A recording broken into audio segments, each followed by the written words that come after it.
How did they do it? Why did they do it? Riding and crashing and riding and winning and always faster and faster. Right now, Jorge Martin is second in the World Championship. But a few months ago, he thought he might die in a Doha hospital.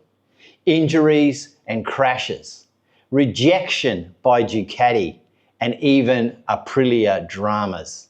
For me, Jorge Martin, it's not just a comeback. This is one of the wildest turnarounds MotoGP has seen for a long time. So how did the Martinator actually get to this position? Look, what made Martin the racer? Well, he entered the Red Book Rookies. He won that in 2014. He stepped into Moto3. He won the Moto3 world title. He's fast, he's aggressive, he's always on the edge. And of course, he is a MotoGP World Champion. He's never been a rider who rides safe. He always has had raw speed, blisteringly fast, and he's been consistent. Look, he's not the sort of guy that's built to take it safe. He's built to win races, or if he can't win, more than likely he'll chuck it down the road trying to win.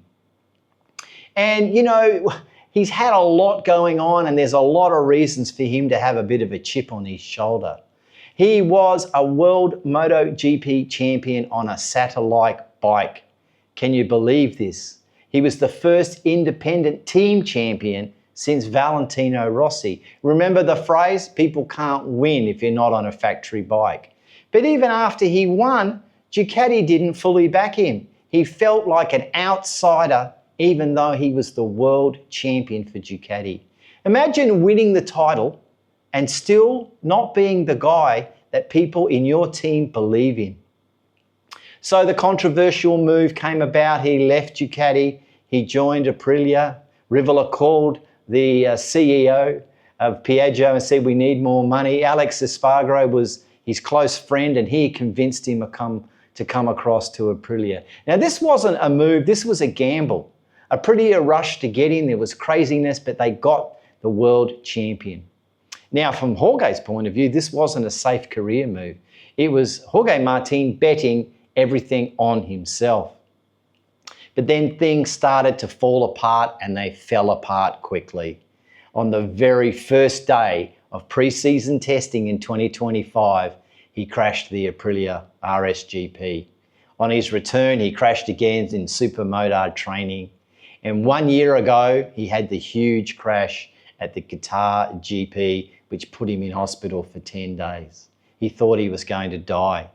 He had multiple injuries, including 11 broken ribs. Wasn't able to fly. His girlfriend flew in to help him. Since then, he's had more crashes and more surgeries. Look, for me at one point, for Jorge, it stopped being about racing, and it was just about, can this guy survive and will he be safe? Look, he's got a great support team. He's got his girlfriend, Maria Martutz, that stands by him. As he said, I'd marry her tomorrow if she'd let me. And his parents, Suzanne, his mother, and Angel, his father, are close by. It's that support system that every rider needs. Every rider needs their family from when they're young through to when they get old to support them. So look, behind the helmet is just a 27-year-old guy trying to hold it together and trying to survive. Look, he's not too far from politics and drama. He's had management issues with Valera. His personal manager tried to use the performance clause to escape. Now, I think perhaps he was poorly advised.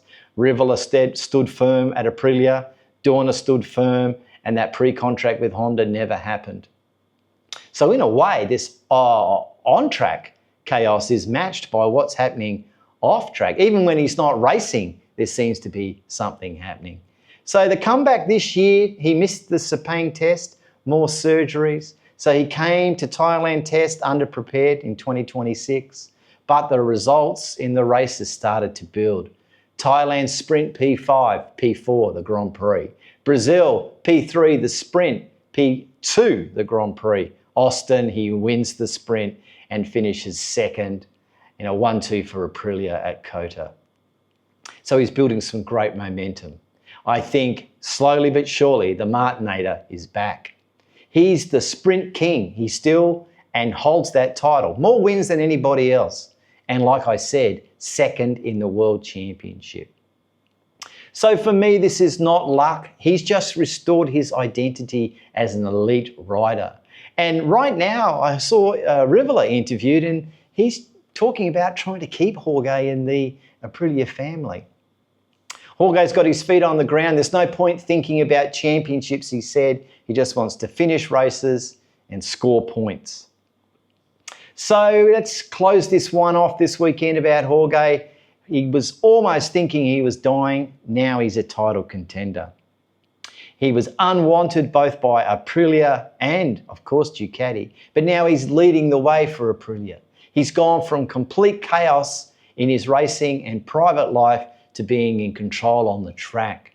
This doesn't, for me, not just a comeback. It's rewriting Jorge Martin's story. And for me, if this is him at 80, 85% fitness, what is absolutely going to be next? And honestly, I believe this could be the most dangerous Jorge Martin we have ever seen on a racetrack.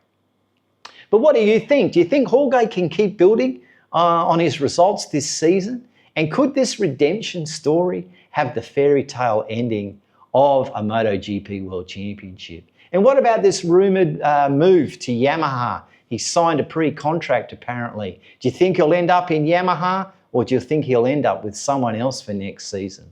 And as always, if you've enjoyed the episode, why not give us a thumbs up? If you're brand new here, welcome to the channel. Why don't you drop us a subscription? Or if you've enjoyed the episode, why don't you share it around to people and fans that are into MotoGP? All right, it's been great chatting this week with you, and I look forward to your comments and talking to you again real soon. Okay, bye-bye.